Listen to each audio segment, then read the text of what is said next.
The Kennedy curse strikes again. A second assassination. But who is the killer? Today, the murder of Robert Kennedy. For those of you who are black and are tempted to be filled with hatred and distrust at the injustice of such an act against all white people, I can only say that I feel in my own heart the same kind of feeling. I had a member of my family killed, but he was killed by a white man. But we have to make an effort in the United States. We have to make an effort to understand, to go beyond these rather difficult times. My favorite poet was Aeschylus. He once wrote, "Even in our sleep, pain which cannot forget falls drop by drop upon the heart until, in our own despair, against our will, comes wisdom through the awful grace of God." What we need in the United States is not division. What we need in the United States is not hatred. What we need in the United States is not violence and lawlessness, but love and wisdom and compassion toward one another, a feeling of justice toward those who still suffer within our country, whether they be white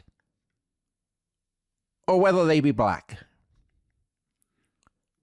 Let us dedicate ourselves to what the Greeks wrote so many years ago, to tame the savageness of man and make gentle the life of this world. We've had a lot of great oratory and rhetoric so far on this series. I mean, that's not bad, is it? That's Robert F. Kennedy again. It's the same speech with which we began our previous episode on the assassination of Martin Luther King. And there he is talking about the death of his brother, JFK. Yeah. And today's episode, Dominic, is about another assassination. It's about the assassination of Robert Kennedy. Yes. Yeah. So that was, as you said, the 4th of April. That's the end of that speech he gives in Indianapolis. So he's in this very mixed neighborhood, this kind of sketchy neighborhood. He's on campaign. He's speaking to this audience who and don't he is know. not dumbing down, is he? I mean, no. There are my God. not many people talking now. I mean, I'm in the current presidential election.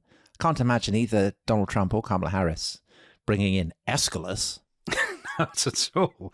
Not at all. Extraordinary that he does two things there. So he hears that Martin Luther King has been shot. He stands up and he talks for the first time in public about his brother's death. I had a member of my family killed, but he was killed by a white man. You know, he bears his soul. And then the fact that he thinks to reach for, Greek tragedy, and to end the speech by saying to this largely black audience in Indianapolis, let us dedicate ourselves to what the Greeks wrote so many years ago, to tame the savageness of man and make gentle the life of this world. Incredible. And for anybody who says, people have always moaned that politicians are getting worse, it's a myth that they're getting worse. Just look at that speech, which was given, as you said, extempore. Yeah, amazing. It's an extraordinary moment. And that is the quality of this year, that terrible as it is. I mean, there are loads of impressive people. There are. And the so powers many of the of rhetoric. And everything about it is so vivid. It's painted in such rich colours. It is. I mean, that book that we began the very first episode with, the book by the Sunday Times journalist, An American Melodrama.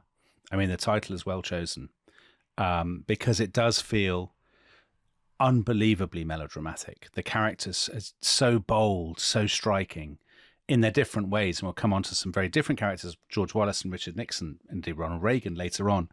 But yeah, of them all, Robert Kennedy is the one who perhaps stands out as the one that's the most technicolor.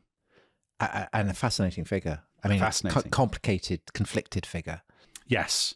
And there's a sense, Robert Kennedy's story, that he is the great, for Democrats, he's the great lost leader, the great martyr, the great what might have been. And it's actually really interesting to dig into that, to see, could he become president and what would that have meant? So let's just get straight into his story. Give a very quick sketch of who he is. So he was born in 1925. He's the seventh of the Kennedy children. He, like his brother Jack, boarding school, Harvard. But he's sort of second fiddle, or indeed seventh fiddle. So he's not a boy from whom great things are expected. His father fixes him up a job working for, of all people, Joe McCarthy, the great red baiter. A lot of McCarthys on this. Yeah, too many McCarthys, I think. Tom. Yeah. I think 2 is too many. He only worked for McCarthy for 6 months, but he always got grief about it for the rest of his life. He then went on to work for a big Senate committee that was investigating rackets, so union corruption. Oh, so not the sport. No. So he's investigating union corruption, so Jimmy Hoffa and the Teamsters. And that's where he really makes his name in the late 50s.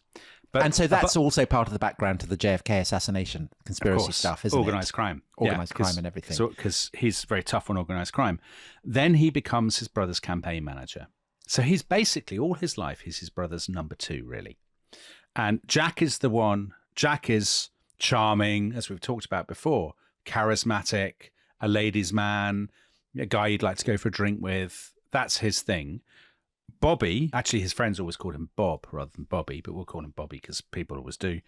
He's shy, he's unfriendly, he's brooding, he's perceived as being sort of puritanical. I actually think he is. He's very judgmental. He's difficult, he's spiky. And that's great for Jack because basically Bobby is the bad cop. Yeah. So he makes Robert Kennedy his attorney general, youthful attorney general. I mean, it's people say, God, this is nepotism. Your own brother, attorney general. Yeah. But actually, he's good at it. He handles civil rights. He tries to crack down on organized crime. And he's always at his brother's hand. So, for example, in the Cuban Missile Crisis, Robert Kennedy is Jack's chief sounding board because he is unflaggingly, unswervingly loyal. He has no ambitions to have a career of his own. He just wants to be his brother's chamberlain, basically. And can I also just ask about his wife? Ethel, which is a great name. Yeah. And she's a kind of, there's a little bit of Jackie Kennedy about her. I mean, she's from a kind of very wealthy background. Yeah. Socialite, rich, all that. Socialite, Ethel Skakel. A lot of people say, gosh, this is basically a union of Catholic new money and Protestant old money. The marriage of Bobby and Ethel. They had 10 children, which I think, controversially, is too many. I don't think you can properly devote yourself to all of your 10 children. But anyway, some people may think it's, Yeah, and it contributes further Kennedys who, one of them's been running in this year's campaign, hasn't he? Has. Before dropping out.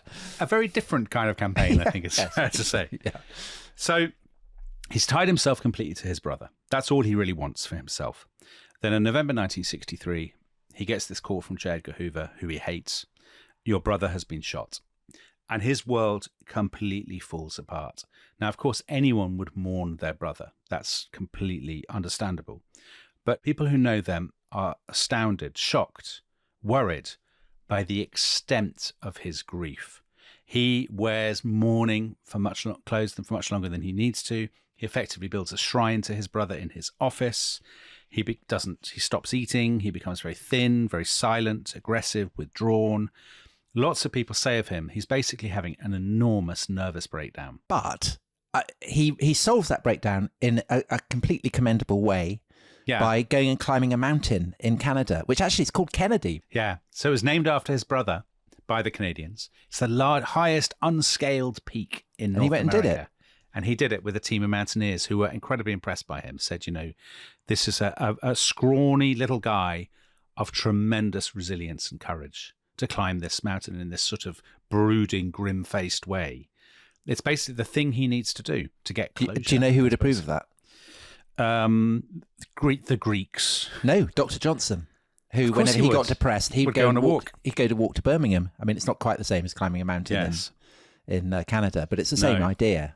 Now, talk of Dr. Johnson brings us to a very different Johnson, which is Lyndon Johnson. Robert Kennedy and Lyndon Johnson absolutely despise one another.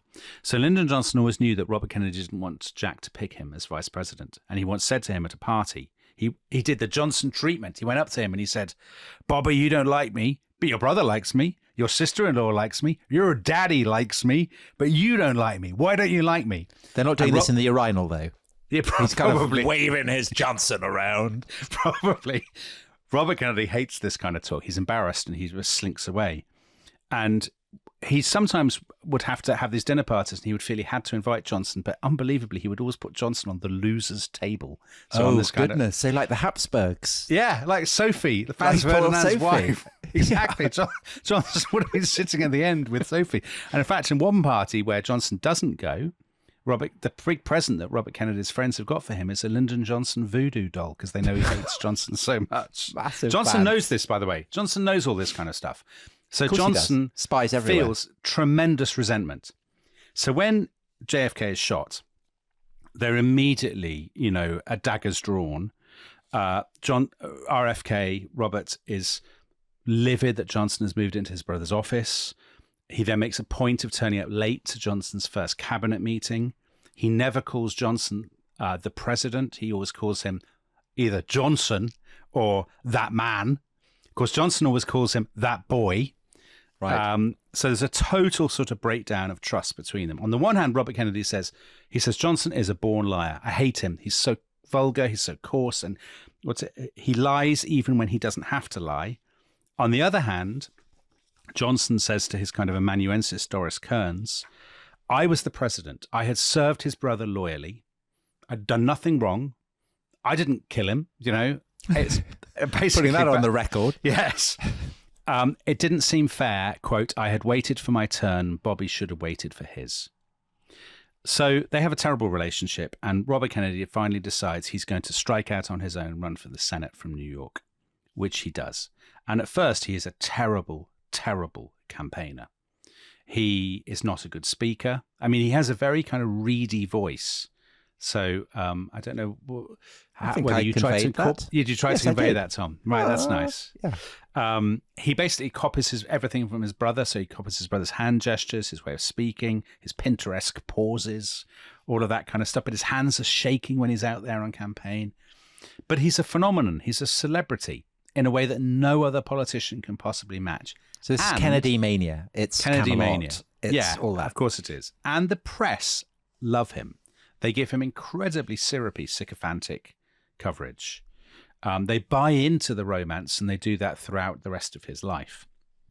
So he becomes senator from January 1965, and he is now, even though he's not the president, he is by far the biggest political star in America.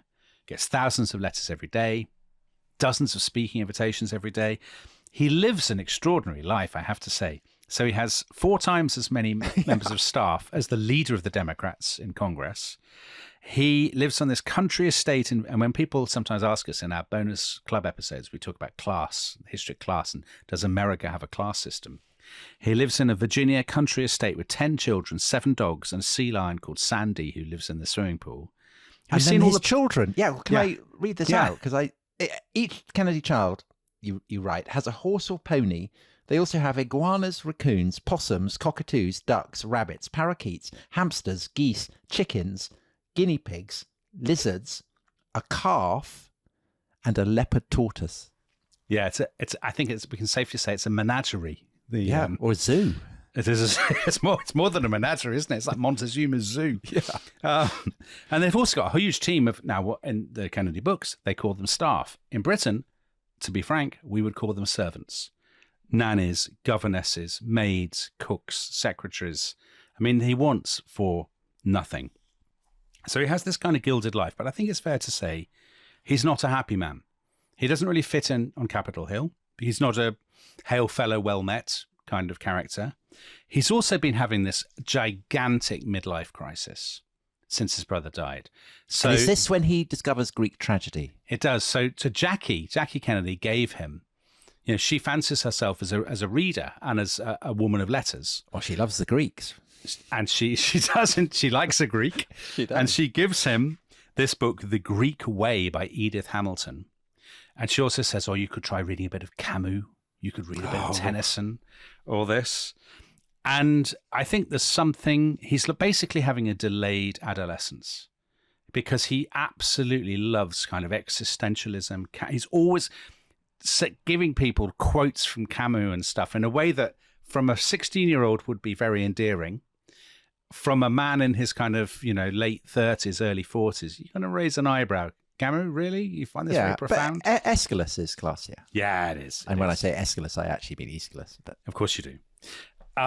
But actually, I don't mean to sound sniffy, because there's something quite admirable about the way he makes himself the champion of the underdog. Now, that's something that John F. Kennedy really never was. John F. Kennedy was maybe a bit too cool, a bit too polished, you know? But Robert Kennedy, he loves nothing better than going off to California and meeting kind of Mexican migrant workers and squatting in the dust with them and talking about their lives. You know, he absolutely loves all this. He goes to the Mississippi Delta, some of the poorest parts of the United States, and he's visibly shocked and moved by the poverty. You know, he's photographed with all these sort of starving children, and he says to the cameras, again, in what you might say is you could, if you were being cynical, say a slightly teenage way, or you could just say a very admirable way. He says, what kind of country are we that we spend $75 billion a year on guns and we don't do anything for children like these who literally have flies crawling over their face? $3 billion a year on dogs. But rich coming from him with his zoo. Yeah, with his menagerie and his cockatoos and things. But that is essentially the Martin Luther King lines about space rockets and submarines and things. Yeah, absolutely. Same idea. It is. It is the same idea. He has a scheme to pour money into a very depressed part of New York, Bedford-Stuyvesant. He wants to basically get all his rich friends to donate to set up projects and things for housing and jobs and stuff. He goes off to South Africa, apartheid South Africa, to give a speech at the University of Cape Town. And has any leading historian of 1960s America written about this? Do you know what? At any point in their career? Thank you, Tom. Thank you. Very nice. Very nicely done. This was the subject of my master's thesis. And the tragedy now is that I don't know where I've lost it. Oh, God. Have the Kennedys not suffered enough tragedies? I know. It was kind of slightly pre-internet. I wrote it on like a word processor, you know, one of those kind of machines. Dear. And I think it may be in the attic in some way, in some form, but I don't know how it would be possible to retrieve it.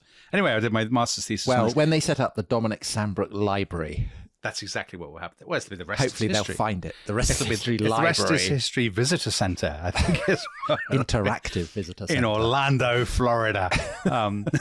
Yeah, I look forward to it. He gives the general Custer experience. Goes on and on and on. Yeah, never ends. How long's that Custer experience? Been in it for months. Oh, my God. And yet, the French Revolution, I was in and out in seconds. Yeah. When he's in South Africa, he gave, I thought, a brilliant speech. Each time a man stands up for an ideal or acts to improve the lot of others or strikes out against injustice, he sends forth a tiny ripple of hope. And crossing each other from a million different centers of energy and daring, those ripples build a current which can sweep down the mightiest walls of oppression and resistance. That's very inspiring stuff if you're a kind of black South African or if you're a liberal white South African student in 1966. And it's a kind of, I was going to say... It's oratory that meets the challenge of the circumstances.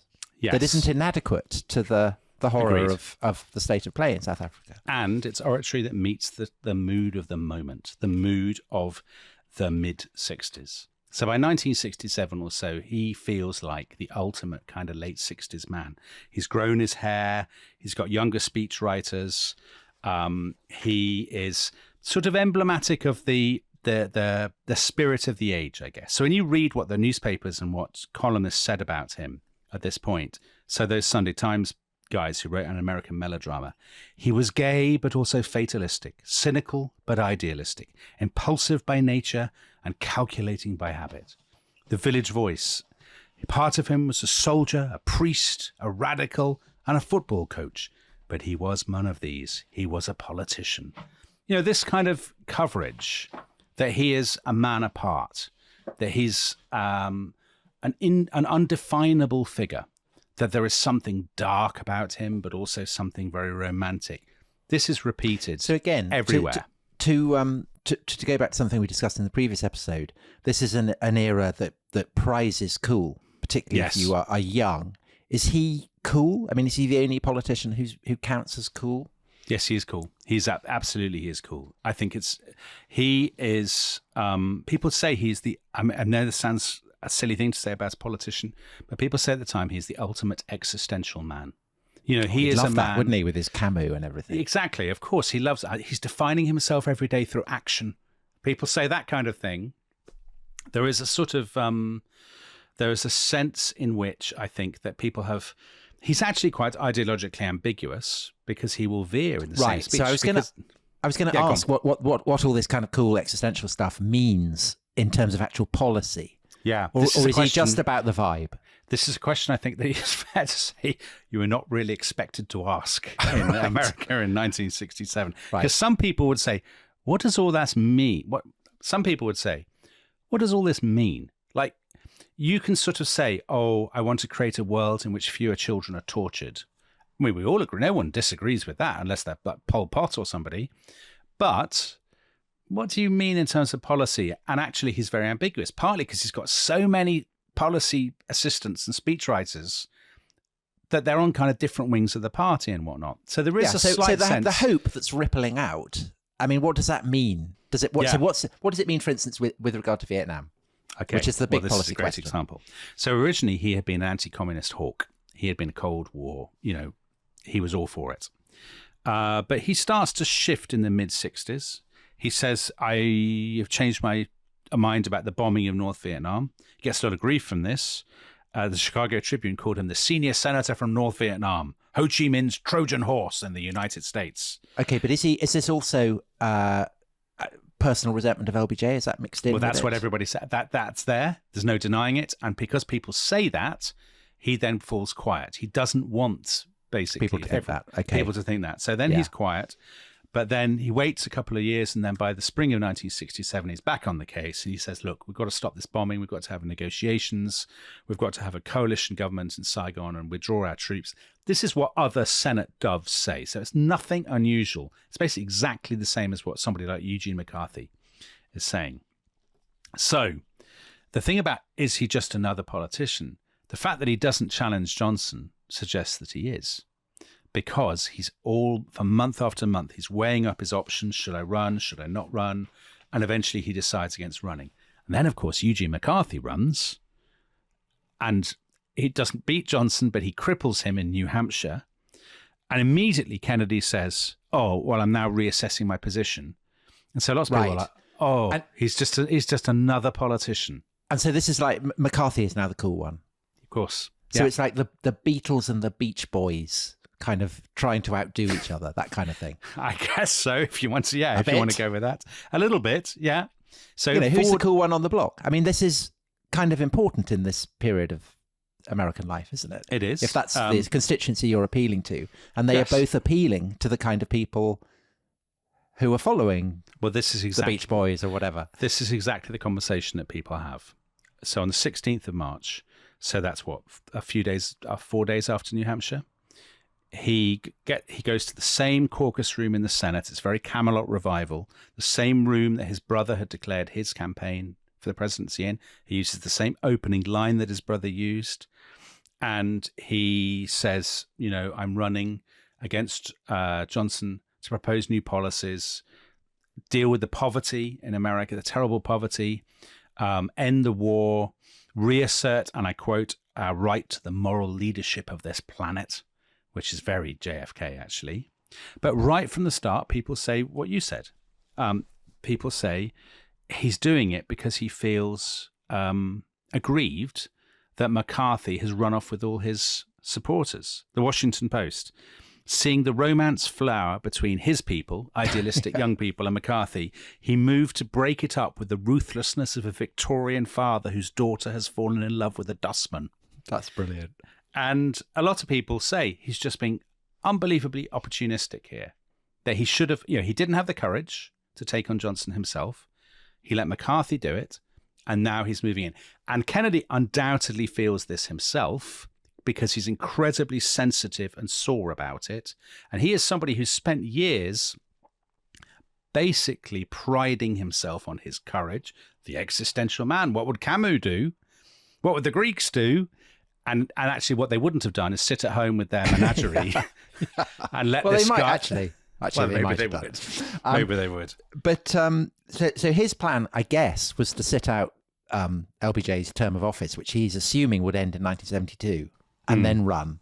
Yeah. And this is still a point at which LBJ hasn't announced he's standing down. So that presumably is also, to be fair to him, part of the context that he's not really running against McCarthy. He wants to have a crack at LBJ. Yes, exactly. And that is a kind of rivalry that he's been nurturing for many years. So he might feel, who's McCarthy to run against LBJ?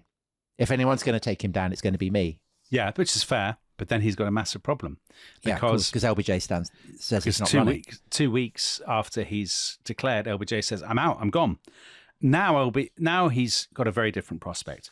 Because now he's facing a very different opponent because he's still got McCarthy, and we'll come back to Kennedy versus McCarthy, which you can argue is one of the most bitter. Which you can argue is one of the most bitter struggles in modern American political history. But he's also got Johnson's vice president, Hubert Humphrey. Because now that Johnson is out, Hubert Humphrey is going to basically inherit the Johnson machine. Now, Humphrey is a very different character. Of all of these men, Humphrey is the most liberal. Humphrey's from Minnesota. He had an impeccable liberal record, mayor of Minneapolis, champion of civil rights. He'd been one of the key authors of a lot of the civil rights legislation. Unfortunately for him, he's been, I can't know other way of putting it, Tom, a very Tom Holland friendly description. He's been LBJ's eunuch since 1964 as vice president. So he's been a kind of, LBJ has tamed him and humiliates him. And humiliates him constantly in a very, Hubert Humphrey's not a man who would expose himself in a public toilet. He wouldn't swing his dick in a urinal. He would not. Right. He seems a nice man. He seems a very nice man. He's a nice man. I think he is a nice man. People said afterwards he's sort of apparently wasn't terribly nice to his family because he was always off campaigning and never had any time for them. But that's the nature of being a politician, I suppose. But anyway, his middle name is Horatio, isn't it? Yeah. And he will subsequently be introduced by Jimmy Carter as Hubert. What is it? Hubert Horatio Hornblower. Which is it's actually not introduced. It's Jimmy Carter's eulogy at the Democratic Convention. He says what a tremendous man he was, Hubert Horatio Hornblower. The hero of the Napoleonic War, Nelsonian. Yeah, if you ever want today, there's a lot of nice things to be said about Jimmy Carter, but he's not. I think it's fair to say a man of enormous political oratorical skill. Yeah. Yes. Yeah. Right. Hubert Humphrey, or Hubert Horatio Hornblower, if you prefer. Let's call him Hornblower. He's massively popular with the party machine, with the trade unions, the labor unions, with the city bosses, all of those kinds of people. Basically, if you're in the Democratic Party and you've been there for more than about 5 years, you love Hubert Humphrey. He's like, the ultimate party man. And in the way that the system works, you don't need to run in the primaries. And so he's not going to. In fact, he's too late to run in a lot of them. He can hoover up the delegates and become the party nominee, and nobody really hates him. He's kind of everybody's second choice, and that's fine. Can I just ask you about him? Yeah. What is his take on Vietnam? Because am I right that the whole way, basically he's pretty against it, but because he's LBJ's vice president, he's been holding his tongue the whole way through? Exactly. That's exactly it. And LBJ mistrusts him, thinks he's unsound on Vietnam. He does. That's exactly right. So poor old Hubert Humphrey, who would undoubtedly have been one of the doves, one of the critics of the war, if he'd not been vice president, because he's vice president and he's really loyal, he will never break with Johnson. And he's been quiet, biting his tongue all this time. And even now as the candidate, he won't break with Johnson because he's Johnson's vice president. And he doesn't want to alienate him. So he's in a very difficult position. Now, McCarthy is also still hanging around, of course. Yeah, McCarthy is behaving absolutely splendidly. He says, having thought I would run just to basically, cause a bit of a stir, I now think actually I will be president. I do quite like the job. He says publicly, he says, I'll go for it. I think it would take me 2 hours a day of work to be president, and I think it would be best for the country if I spent the rest of the time reading poetry. And that's basically I'd vote for him. Right. So he's now the darling of the press because of this campaign against LBJ. He's the darling of liberal opinion. He's got loads of celebs turning out for him. Paul Newman, Dustin Hoffman, Stravinsky. Is he still around? Stravinsky at the age of 1,000. So the other thing is you cannot put into words how much he hates Robert Kennedy. He absolutely despises him. He says, first of all, he says, Robert Kennedy is a coward. He says, the Kennedy people were, and I quote, this is a very good line, they were willing to stay up on the mountain and light signal fires and bonfires and dance in the light of the moon, but none of them came down. I tell you, it was a little lonely in New Hampshire. I walked alone. You know, when Robert Kennedy hears this, he's steam coming out of rage coming out of his ears. He also says Kennedy is a wimp. Quote, he plays touch football. I play football. He plays softball. I play baseball. He skates in Rockefeller Center. I play hockey. And then my favourite line, which leads me to believe that he would actually have been a very good presenter on the rest is history, because this is very rest is history vibe. He says, Kennedy is thick. I got an A in economics and Bobby only got a C. Imagine saying that. Imagine going around saying that. That's exactly what I would do, actually, if I ran for president. I'd go in with my GCSE results. So it's a shame that McCarthy ended up disliking you so much. I think when you had so much in common. I think we had so much in common. I think there was only room really for one of us. Yeah, I think that was the thing. Well, that was what it was. Like McCarthy and Kennedy. Yeah. The interesting thing. So, do you want to hear about my discovery? The only discovery. So this is your archival discovery. Yeah, my discovery. And what the tragic thing is, I made this discovery and I wrote about it, and nobody cared or was ever acknowledged. Well, this is your chance to make amends for that. So I discovered in Hubert Humphrey's papers that Hubert Humphrey was secretly funding McCarthy's campaign. That is a bombshell. Bombshell. Was channeling money to McCarthy's campaign because there's all these... that's a properly genuine revelation. There's messages from go-betweens saying McCarthy will need more money in Oregon. McCarthy says hold off on the money. He'll deal with Bobby for us. All of this kind of... Because McCarthy and Humphrey had been pals in Minnesota. And I also found a letter in George McGovern's papers from McCarthy's campaign manager. And he says, I was literally handed envelopes of cash by one of Humphrey's backers. So... there you go. Isn't that interesting? That is interesting. So, Robert Kennedy faces this real uphill struggle. He's got Hubert Humphrey, who's doing all these backroom deals to get delegates, and he's got McCarthy saying he's only got a C in economics. He's a wimp and he's a wimp doesn't and play ice hockey.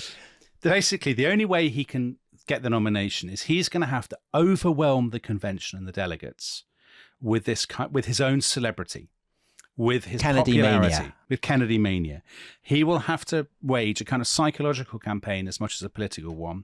Loads of rallies, loads of emotion, revivalism, college campuses, people crying, shaking his hand.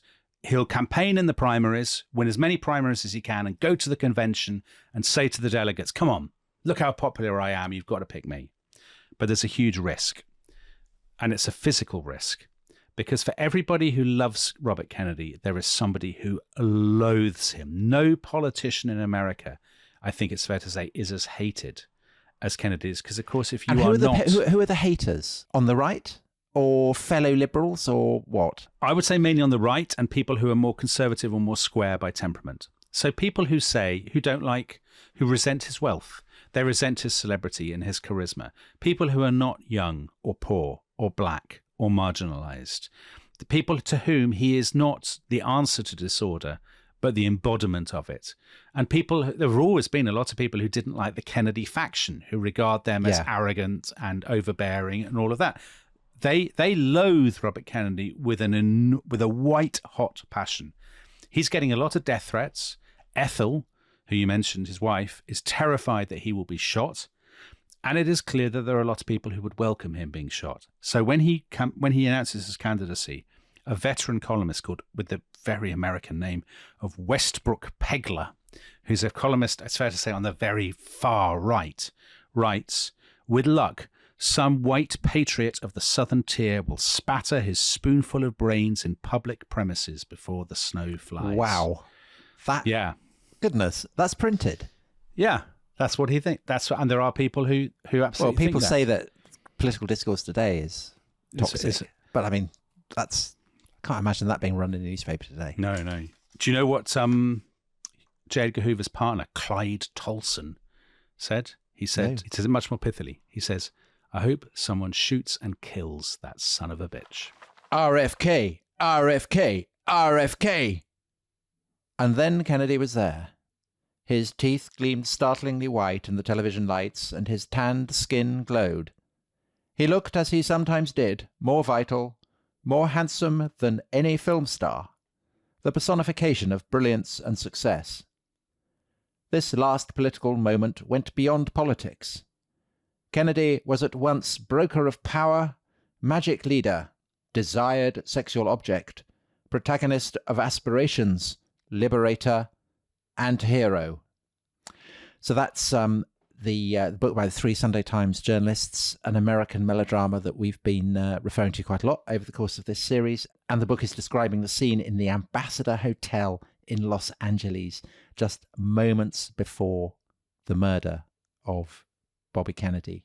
Yeah. And so, Dominic, we will be building up to that dramatic night in California through this second half of the episode. But before we get there, there's some twists, aren't there? Some turns? We love a twist and a turn. We do indeed. So we've got to get to the 4th of June.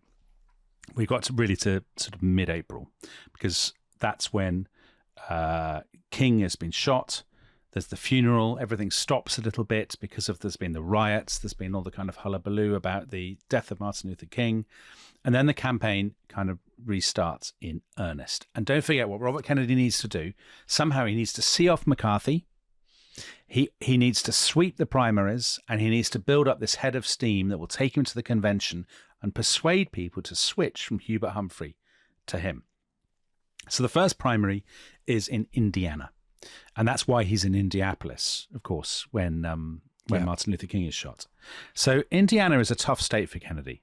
It's a Midwestern state, but it's quite industrial. It's got a lot of steelwork. It's got lots of blue-collar workers who are what were called in the jargon of the time white ethnics, meaning they are German or Polish or Irish or Italian or whatever. So these are not people who would instinctively be sympathetic to someone whose 10 children all have a cockatoo. No, exactly. It's traditionally been seen Indiana as quite a conservative state. So Nixon had won it in 1960. It had once had the largest Klan membership in America. And at the very bottom of Indiana, you're almost in the South. So it's tough for Kennedy. And he's facing McCarthy. He's also facing, confusingly, the local governor who is standing as a stand-in, effectively, for Hubert Humphrey, Governor Brannigan. At first, Kennedy goes to the college campuses and he's mobbed by crowds, and his hair is quite long, and he's talking about poverty and all this stuff. And as his biographer Larry Tye says, actually this was a bad look because Indiana worried more about crime than poverty. It wanted a father figure, not a fifth Beatle. So he's persuaded by his aides to change his look. He cuts his hair. He puts on cheaper suits. He starts to brand himself the former attorney general. To basically say tough on law and crime order. Fighter. Yeah, I'm the Dick Tracy of the late 1960s. Kamala Harris. Exactly like Kamala Harris. He's got loads of money because Daddy's credit card is coming in for quite a pounding. So Daddy's still around, isn't he? Yes, he is. He's had a stroke, so he can't really say anything or do anything. He can just sign the checks. Except for sign the checks, exactly. So he gives that famous Martin Luther King speech, and actually he wins. So Indiana is one down, and it got the result. He wins about 4 out of 10 votes. He wins the majority of the delegates. And on election night, he says to his aides, this is great. I want to build, and I quote, a new coalition of Negroes and working class white people against the Union and the party establishments. But can he do that? So if you look at the Indiana results, he has a few glaring weaknesses. So first of all, I said a lot of people can't stand him. This is borne out. 3 out of every 5 people in Indiana do not vote for him. This is in the Democratic primary. And historians have really dug into these figures because his fate is so fascinating to historians. And they've discovered that among white voters, he does really, really badly. And it's basically black voters that are his margin of victory. He is locked into now this kind of core constituency of people who are quite poor, some of these kind of so-called white ethnic voters, black voters, Hispanic voters, and so on. He is, because he's the champion of the underdog. The question is, can he pivot from that towards the centre ground later on? And the problem is, if you've got an election year in which the cities are going up in flames, law and order is on everybody's lips, all the papers are full of crime and chaos and all of this stuff, it's going to be really, really difficult to do. So this makes him very different from his brother. John F. Kennedy had been the man of the center ground, really. Yeah. Everybody, nothing you could really object to. Robert Kennedy has put himself way out on what you might call, I guess, the left. And it's quite hard for him to win over people who don't already agree with him. And you see this in the next contest. So this is in Oregon, 28th of May. Oregon is, obviously, it's in the Pacific Northwest. It's a small town, farming state, very well educated, very white, very progressive, perfect for Eugene McCarthy. And Kennedy, when he gets there, he doesn't like it. He says to his aides, this place is like one giant suburb. Let's face it, I appeal best to people who have problems. McCarthy's in his element. He's kind of going to all these little liberal arts colleges and whatnot, and he's absolutely... They've got little bookstores, and he's... Yeah, he loves poetry it. The poetry, and, exactly. Yeah. And he is, to use the vernacular much loved by our former producer, Dom Johnson, he rinses Kennedy about Vietnam and about the Cold War. And he says, look, he was part of the people who got us into this mess, right? He was a Cold War hawk. He's part of the military-industrial complex. That's a term that McCarthy's using a lot at this point. He's absolutely part of the military-industrial complex. All his friends are in the military-industrial complex. Why would you vote for someone like this, who is clearly, part of the problem, not part of the solution? The result? McCarthy wins, 45 to 39%. The first time a Kennedy has ever lost a public election. And this is the news. That's the headline. The Kennedys are not invincible. They can be beaten. And this kind of guy who everyone was saying was a joke 6 months ago, the guy who's They're talking not about laughing now. Yeah, the guy who was talking about the Punic Wars, he's just wiped the floor with Kennedy. So what you have now is a situation where Hubert Humphrey is still accumulating all his delegates, by the way, but the left of centre of American politics is clearly being divided in two. On the one hand, you have the suburban middle class, the university people, well-heeled, the Guardian readers of America. They are Team Eugene McCarthy. And on the other hand, you have obviously the Camelot fan club, but you also have black voters, Hispanics, people who feel that they are, as it were, towards the bottom, the losers of society, if you like. They are Kennedy's people. And there's no way that, he keeps hoping that McCarthy will drop out or will reach compromise. McCarthy despises him so much, and of course has all this Humphrey money, that there's no way he's ever going to do that. So it's all going to come down to California. California's primary is on the 4th of June, and California is massively important. It's just overtaken New York as the biggest state in the union. And also the eyes of the world are on it. The Exactly. Summer of Love, the hippies and all Of course, that. exactly. But you've got Reagan too, haven't you? So California is who's 60s not America. keen on hippies. This is the great thing about California. It's 60s America and microcosm. You've got the student protests in Berkeley. You've got riots in Watts. You have the white backlash in suburbia that propelled Reagan in. So it's almost, you can tell the whole story of 60s America through the state of California. California also sends the most delegates to the Democratic Convention. I think something like 174.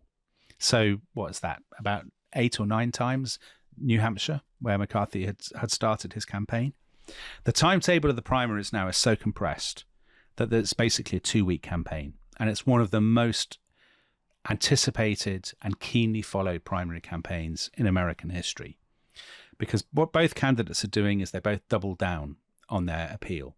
McCarthy in the TV studios, very reasoned, very calm, goes to the college campuses, quoting Catholic, writers of the 1910s that no one's ever heard of.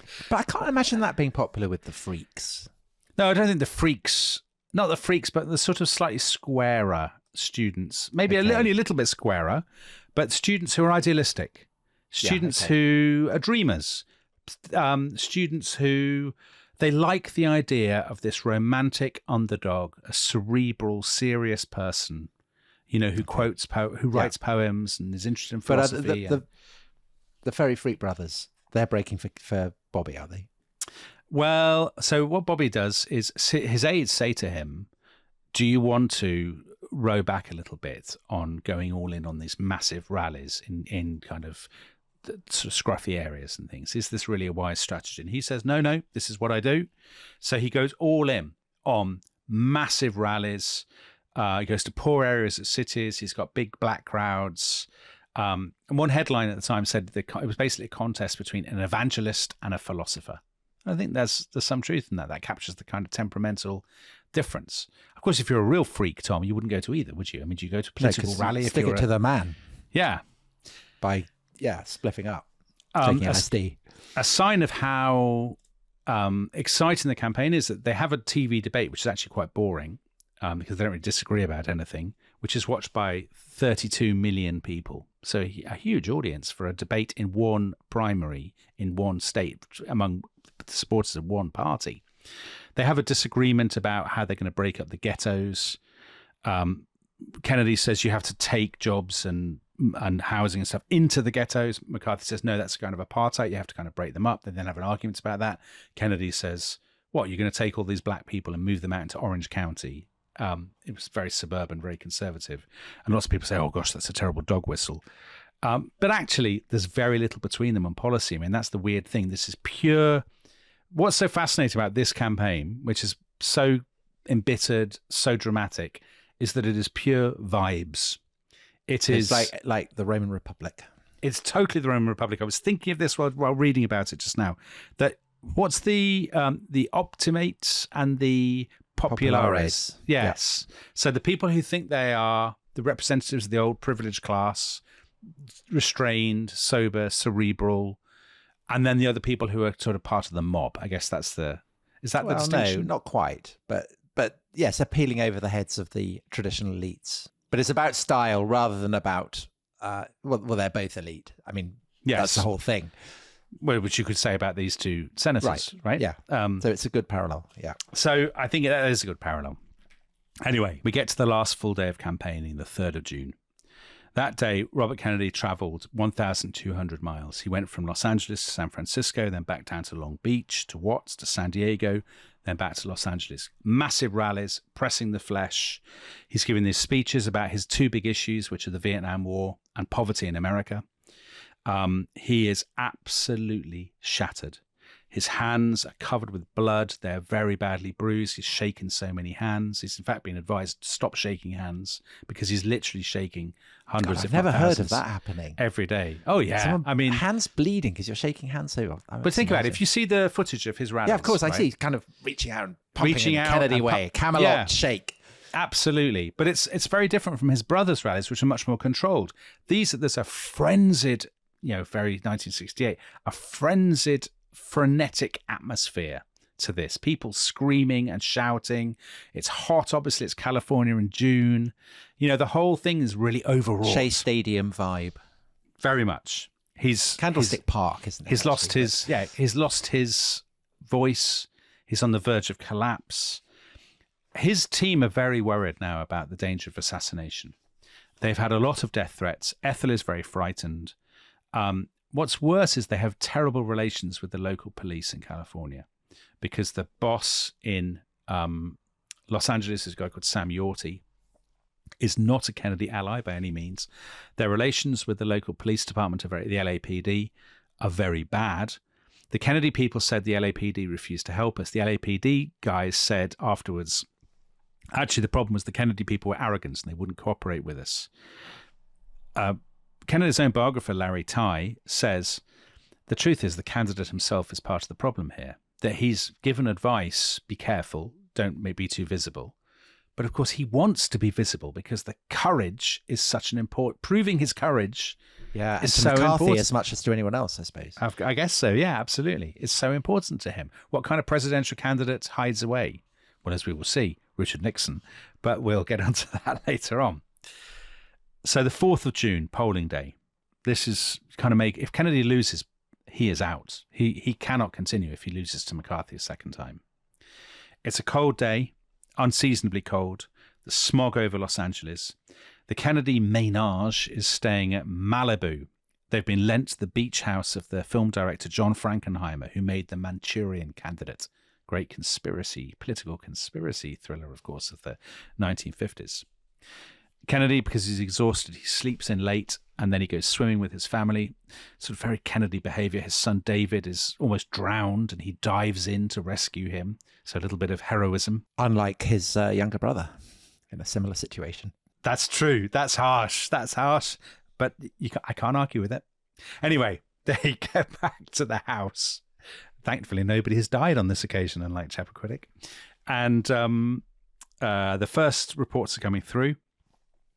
It's looking quite good, but they're not certain. It's going to be very close. Frankenheimer, the film director, drives Kennedy into the city. He takes a very strange, meandering route, because he's going to avoid the crowds, which gets everybody very stressed, more stressed. They finally get to the Ambassador Hotel at about 7 o'clock. So the Ambassador Hotel is on Wilshire Boulevard. It's in the middle of the great sprawl of Los Angeles. And it's a city landmark. It had been built in the 20s, and it was famous for this nightclub called the Coconut Grove, which was the ultimate Hollywood hangout. And Frank Sinatra was always there. You know, you can Dean imagine. Martin. All that kind of thing. All the crew, but the whole thing is very faded now, right? It's that kind of... We talked in the previous episode about Memphis. One of the things about late 60s America is that all these old places, these kind of Art Deco places... Yeah, you wouldn't find Jim Morrison there. No, they're kind of faded and old-fashioned, and this is very true of the Ambassador Hotel. Up he goes to Suite 512. He's got all his aides. He's got banks of telephones, you know, the whole scene that you would expect from a Kennedy campaign. The polls close at 8 o'clock, and the returns are very slow to come in, and they're studying the returns. As expected, McCarthy is piling up votes in the small towns and in the suburbs. He is clearly going to win Northern California, the area around San Francisco. Kennedy is doing really well with the black and Hispanic voters. The question is, can he get enough of them in Los Angeles County to offset McCarthy's strength in Northern California? It's really nerve-wracking for him and his team. The results are coming in very slowly. There's computers breaking down. It's a very, very familiar American election night scene.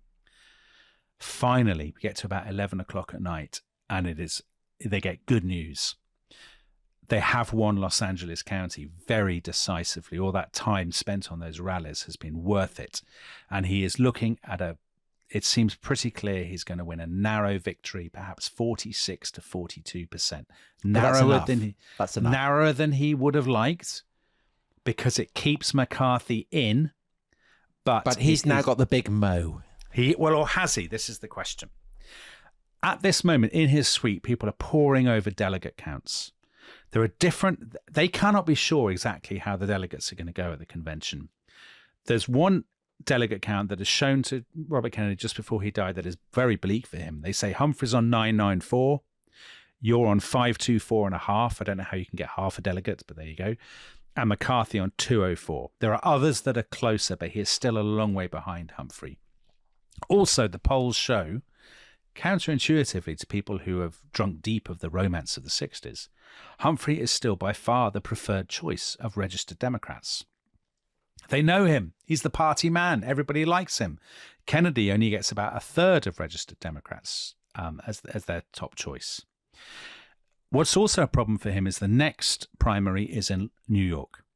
McCarthy is definitely not going to pull out. McCarthy has already held a massive rally in Madison Square Garden. He's got loads of promises of money from people in New York. You know, his aides are actually quite confident that he can do really well in New York, perhaps win it. So at that moment up in his suite, Kennedy is musing with his team, shall I make McCarthy an offer? Offer him Secretary of State. If he pulls out now and I become president, I hate McCarthy and he treated me like with total contempt, but I will offer him a prize job if he pulls out. But will he go for it? Anyway, enough. We have to go down and declare victory. He takes a few moments. He has a little cigar. He's sitting there on the floor of his suite. Very Robert Kennedy, 1960, very groovy. Cross-legged on the floor, smoking a cigar. And what's even groovier is that they then go down and sing Woody Guthrie songs. Yes. So he goes downstairs to the ballroom where all his supporters are waiting. The place is absolutely packed. If you watch clips of this on YouTube, it's unbelievable how they've managed to fit so many people into the ballroom, but the platform, this kind of dais at the end of the room, is absolutely stuffed with people singing Woody Guthrie songs. So Kennedy pushes his way onto the platform. He's surrounded by people. He's almost dwarfed by all these people. It's an ecstatic reception. People are screaming and shouting. It's now 2 minutes past midnight. And Kennedy declares victory. We won in California. Brilliant. And he gives, the speech that you would expect. He says, we can end the divisions in the United States between black and white. We're a great country, an unselfish country, a compassionate country. I'm going to make this my basis for running. We want to deal with these problems and we want peace in Vietnam. So my thanks to all of you, and on to Chicago, and let's win there. And then he gives a V sign, peace, but also victory. And now he turns to go. Now the plan is to go out to a second rally on a lower floor where an overspill crowd of supporters are waiting. And then to go into an annex where there's a load of pressmen and there's going to be a press conference. In the chaos as he leaves the stage, because it's so crowded, his campaign manager shouts in his ear and says, it's too crowded and it's so late, we will skip the second rally and we'll go straight to the press conference. And they push their way out through the back of the ballroom, through these swinging doors into the hotel kitchen. It's unbelievably crowded. And in the crush behind him, Kennedy is separated from his bodyguard. His bodyguard is helping Ethel, who is heavily pregnant, off the platform. But he's got all his team around him. They continue to sort of push into the kitchen. They're almost carried along by this great sort of wave of people, a huge mob of photographers behind them. The kitchens are full of the kitchen staff who have waited because to get a glimpse of, America's most famous political celebrity. And as they go through the kitchen, Kennedy is reaching to shake hands. They go through into a kind of corridor, sort of pantry-style corridor. There's an ice machine. There's a row of heated steel cupboards. It's just yards to go now until the room where the newspaper men are waiting. As they say in an American melodrama, the Sunday Times guys, it was like an alleyway in a ship. It's like the corridor of the Titanic or something. It's got naked metal, cooking smells, yellow light. It's very kind of unsettling atmosphere and packed with people. As Kennedy passes through into this room, a radio journalist is asking him about the fact that he's so far behind Humphrey in the delegate count. And he's turning his head to talk to this guy. At the same time, he's reaching out in another direction to shake hands with a Mexican busboy, or as you would say in English, a kitchen assistant, called Juan Romero. And at this point, as he's reaching out, somebody pushes through the crowd. And this is a young man who has been waiting there all this time. People say he was wearing a blue sweatshirt and he had what they called a sickly expression on his face. And the young man is holding a gun and he fires a number of shots. How many is contested? There is a huge melee. People are piling onto this bloke, throwing themselves onto him. Get the gun, get the gun. The radio reporters are recording this, so we have the audio footage of people screaming and shouting, get the gun, break his fingers, get the gun. Kennedy had fallen back against the ice machine, and then he's down on the floor. He's still conscious and his eyes are open, but people see there is blood coming out from behind his ear.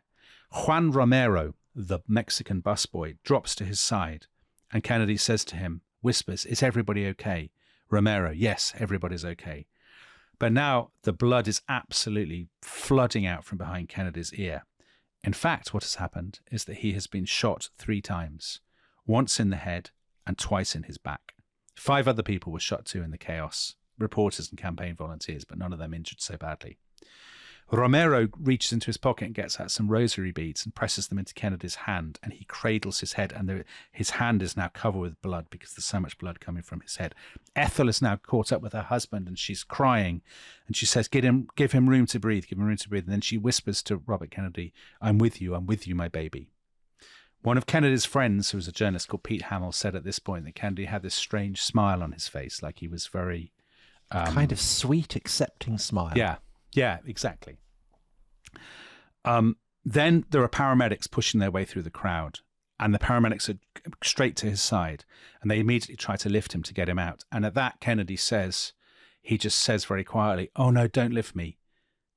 And those are the last words he ever says, because he passes out. So Kennedy is taken out of the hotel and rushed eventually to the Good Samaritan Hospital. And news flashes around the country. I will just say this. McCarthy is in his hotel room writing his concession speech, and his campaign manager told me that when McCarthy saw the news reached McCarthy that Kennedy had been shot, his first reaction was to say he brought it upon himself. Hmm. A day goes by. The nation is waiting. People are stunned and shocked by this. But it's not until the 6th at 2:00 in the morning that Kennedy's press secretary comes out of the hospital. And again, you can see it on YouTube, absolutely stricken.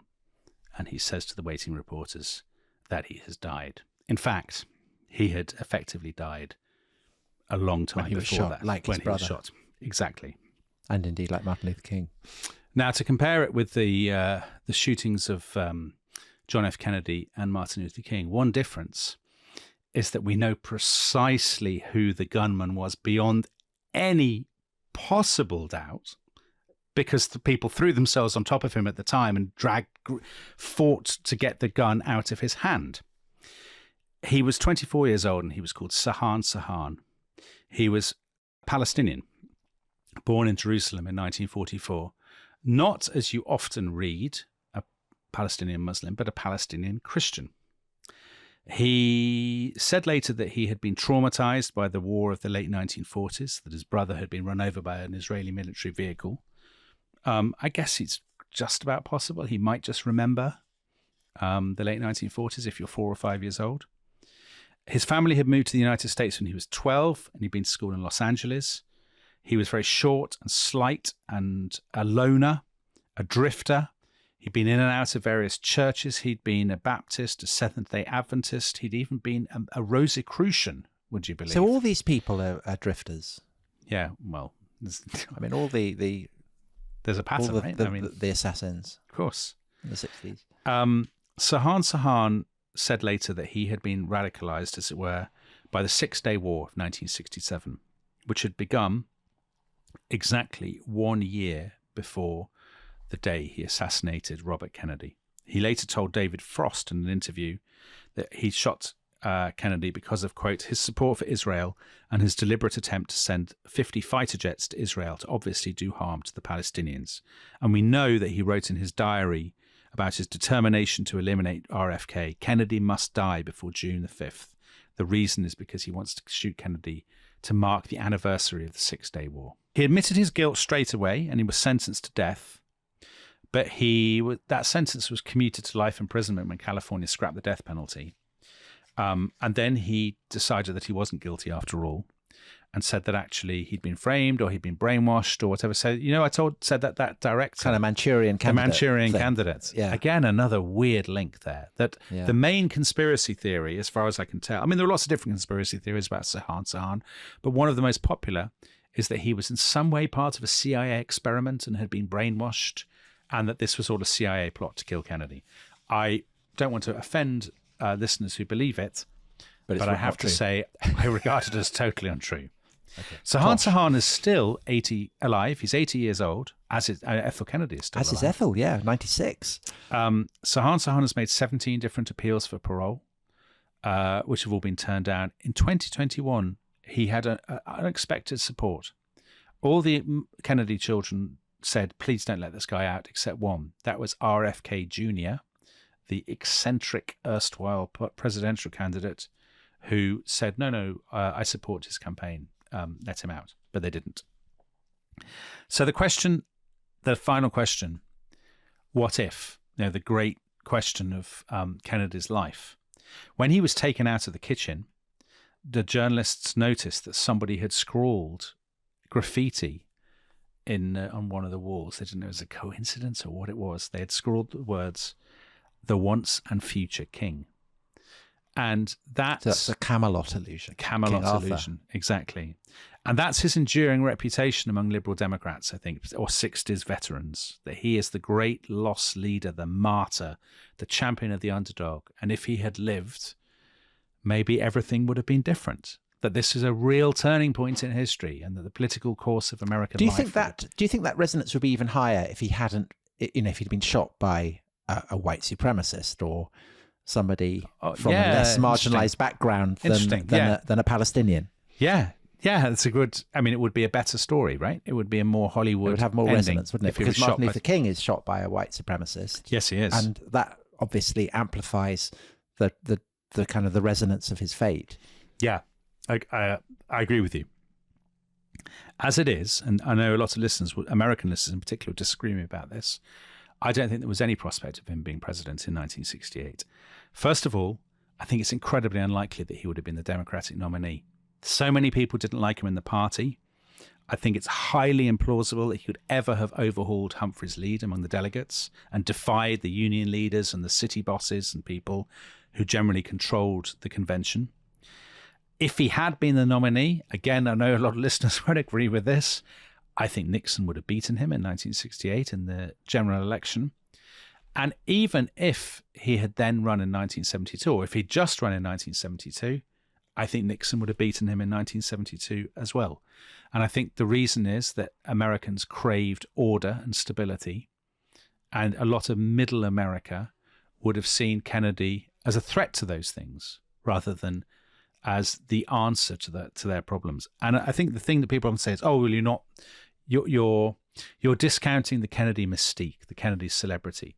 But he'd already lost one election to McCarthy, who's not exactly the best candidate in the world. And what is more, his brother Ted, if you believe in the Kennedy mystique, his brother Ted couldn't even beat Jimmy Carter in the Democratic primaries in 1980. But he was very damaged goods by that point. He was, but I think if you can't beat Jimmy Carter in 1980, you can't beat anyone, frankly. I know that sounds very harsh. I don't want to stamp on Carter, but I think, anyway, this is something we can, because I think there'll be lots of people who say, I think that's rubbish. I think Kennedy could have won. And maybe we can discuss this in a bonus episode at some point for our club members. So, LBJ is out. Martin Luther King has been murdered. Robert Kennedy has been murdered. And we're not even halfway through the year. So there's a lot to come. We have the Chicago Convention. We have the campaign of George Wallace, the new populism. And we have one of the great comebacks in American history, the return from the dead of the ultimate Lazarus, Richard Milhous Nixon. All to come. That is exciting. But next episode, we'll be with the Yippies. So yippee for that. And you can hear it straight away if you want to by signing up at therestishistory.com, and you'll be able to hear all the rest of the series. If you don't want to, fine. It will be coming in due course. And we will be back very soon. Missing you already. Goodbye. Goodbye.